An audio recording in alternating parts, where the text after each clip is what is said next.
Welcome to Metro Vancouver Close-Up, highlighting the sustainability leadership of Metro Vancouver members. Today, new trails in the city of North Vancouver, more trees in Delta, and Richmond's Energy Save program. Regional climate projections have been published by Metro Vancouver, and it's one report of several that relate to greenhouse gas emissions here.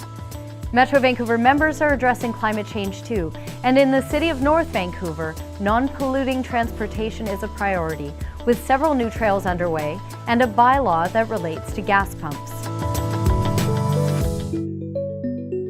The North Shore Mountains are known for their hiking trails, but most of those are inaccessible for people who use wheels to get around. The options are about to expand in a big way. The city of North Vancouver is completing what's known as the Green Necklace, a paved trail that surrounds the city's central Lonsdale area. It would basically is a 4-meter wide path that goes about 7.5 kilometers around our city, connecting up our high schools with our shopping, with our recreation centers, and it gives people an alternative to using their automobile. It features the work of artist Mia Weinberg, who developed a technique to apply playful designs to the asphalt, including a series of whimsical stencils.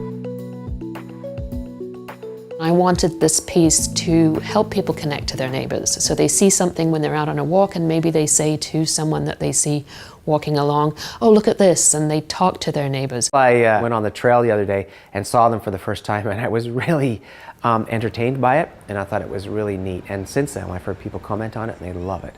We've got some really neat stuff along the way, and it really gets people out and exercising. The city is also working on the final and perhaps most challenging section of another paved bicycle and pedestrian route, the Spirit Trail. It will eventually connect Horseshoe Bay to Deep Cove.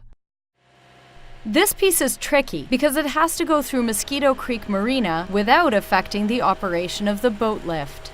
We have to go underneath their boat lift and over the Mosquito Creek creek itself. It's going to go beneath the water line, little portholes to look into the water, and then back up and over. It's costing us about $6 million to go about 100 meters.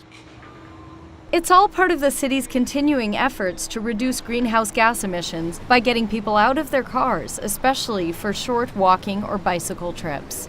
And for those who are still driving and gassing up in the city of North Vancouver, a gentle reminder at the pump. We now have a sticker that goes on gas pumps that has 2 messages. One is about burning fossil fuels contributes to climate change. And then number 2, it gives you some helpful hints about how you can become more energy efficient by using your gasoline wisely. Initiatives like these reinforce the city's message about getting people out of their cars, not just for their own health, but for the health of the planet. Trees and shrubs on private and public lands are collectively known as urban forests, and a new guidebook outlining best practices has been developed with input from many local governments. One contributor was the Corporation of Delta, where a program is underway to preserve its tree canopy, and boulevards are one area where they're branching out.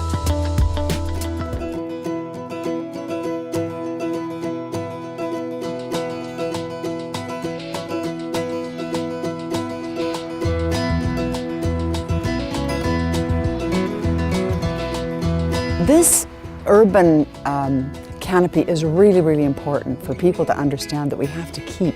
It has to do with cleaning our air and many, many healthy things.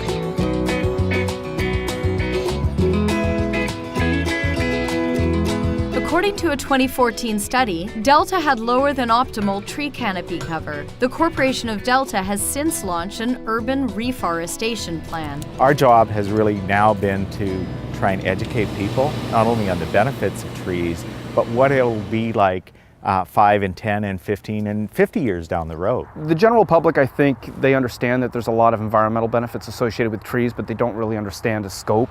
A big benefit is stormwater mitigation. That's directly proportionate to the size of the tree that we install. Air quality in regards to particulate air pollution, as well as a number of other things like ozone. Wildlife habitat.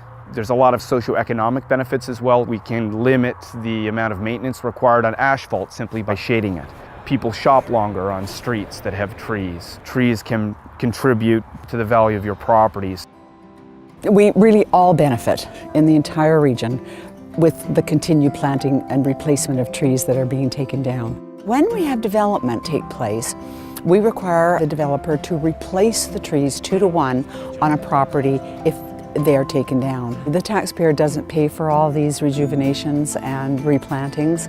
If they can't replace all of them on property, we take a certain amount of dollars in lieu of that tree.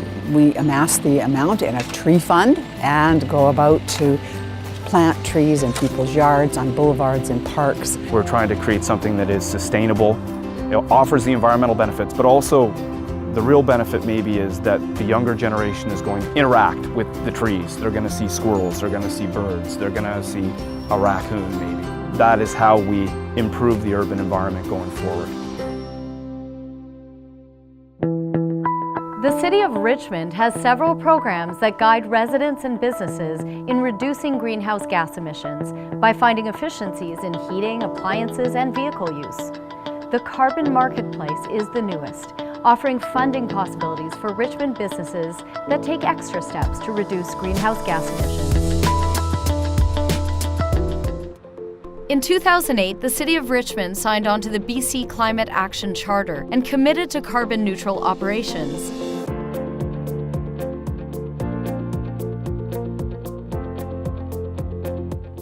The Richmond Carbon Market was developed as a way to support local businesses, organizations for their own emissions reductions, and then use those credits to offset the corporate carbon footprint.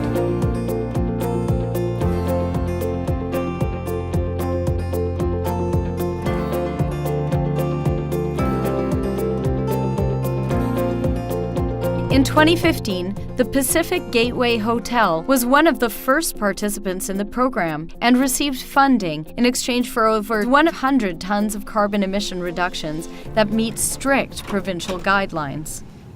And here we are in our one-bedroom suite on the second floor. So in our bathroom, we have low-flow dual flush toilets. We have low-flow aerators on our faucets. In the tub area, we have a low-flow shower head. And to save plastic on all the amenities that we would have here, we have our shampoo dispensers and conditioner in the shower area. So those are the initiatives we've done to reduce water consumption and, of course, plastic. Initiatives like the Richmond Carbon Marketplace are just one of many things that we as businesses can get involved in. We've got a team that's highly involved in this kind of initiative. We've got an owner that's happy that he's saving money on the bottom line. And at the end of the day, it's just the responsible and respectful thing to do. And then over here, our energy-saving technology with the heat pumps. Up there is a motion sensor, and what that does is it tells the heat pump if the room is occupied or unoccupied. And if it's unoccupied, it shuts the heat pump off.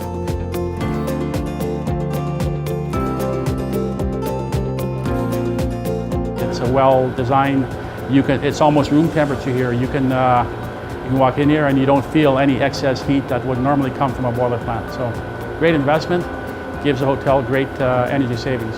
I think the more successful that we are developing this program, and I think other cities will potentially develop their own carbon market. We are a part of a larger region, and we're always happy to share best practices with other municipalities. Getting involved with the Richmond Carbon Market is just one of many aspects that we've been looking at. And this particular one it's very community related. It's directly related to what we do as a business within the City of Richmond. It involves our team, it involves financial savings, it involves giving back.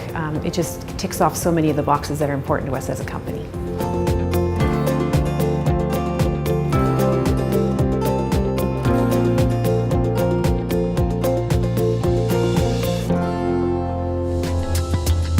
Our thanks go to everyone who shared their stories. See more videos on the Metro Vancouver blog, Facebook page, and YouTube channel. That's all for our February 2017 edition. I'm Dagmar Timmer. Stay tuned for the Sustainable Region.